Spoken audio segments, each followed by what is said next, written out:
Blake Lively peut respirer, pour l'instant.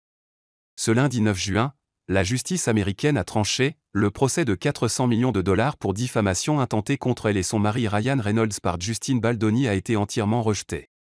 L'acteur et réalisateur accusait le couple d'avoir monté une campagne de diffamation autour d'allégations d'agression sexuelle.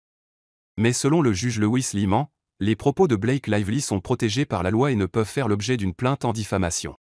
Une victoire juridique importante pour la comédienne, dont le témoignage a été jugé légitime. L'affaire, née de tensions sur le tournage du film It Ends With Us, n'en restera peut-être pas là. Justin Baldoni pourrait redéposer une plainte, cette fois pour rupture de contrat. Mais pour l'instant, Blake Lively savoure. Quelques heures après l'annonce du jugement, l'ancienne star de Gossip Girl a pris la parole en story Instagram. Comme beaucoup d'autres, j'ai ressenti la douleur d'un procès de représailles, écrit-elle, évoquant la honte fabriquée pour faire taire les femmes. Soulagée par la décision du juge, elle remercie ses soutiens et affirme ne pas oublier celles et ceux qui n'ont pas les moyens de se défendre.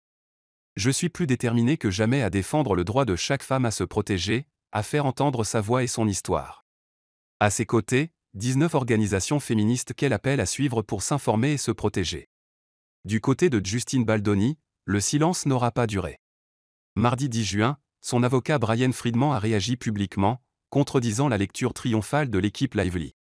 La déclaration de victoire prévisible de Madame Lively est fausse, a-t-il déclaré dans un communiqué confié à TMZ, affirmant que la justice avait autorisé la modification de 4 des 7 chefs d'accusation à l'encontre de l'actrice. Cette affaire concerne de fausses accusations de harcèlement sexuel et de représailles, ainsi qu'une campagne de diffamation inexistante, que l'équipe de Madame Lively décrit commodément comme intraçable, car elle ne peut pas prouver ce qui ne s'est jamais produit. Et l'avocat Friedman de conclure, plus tranchant encore, les affirmations de Madame Lively ne sont pas plus vraies aujourd'hui qu'hier. Avec les faits de notre côté, nous avançons avec la même confiance qu'au premier jour, et j'attends avec impatience sa prochaine déposition, que je recueillerai. En attendant cette suite judiciaire prévue d'ici le 23 juin, les avocats de Blake Lively parlent toujours de victoire totale et envisagent de demander des dommages et intérêts pour procédure abusive. Un épisode de plus dans une affaire trouble où la parole des femmes et sa remise en cause restent au cœur des débats. Mais pour l'actrice, le combat continue, sur scène comme en coulisses.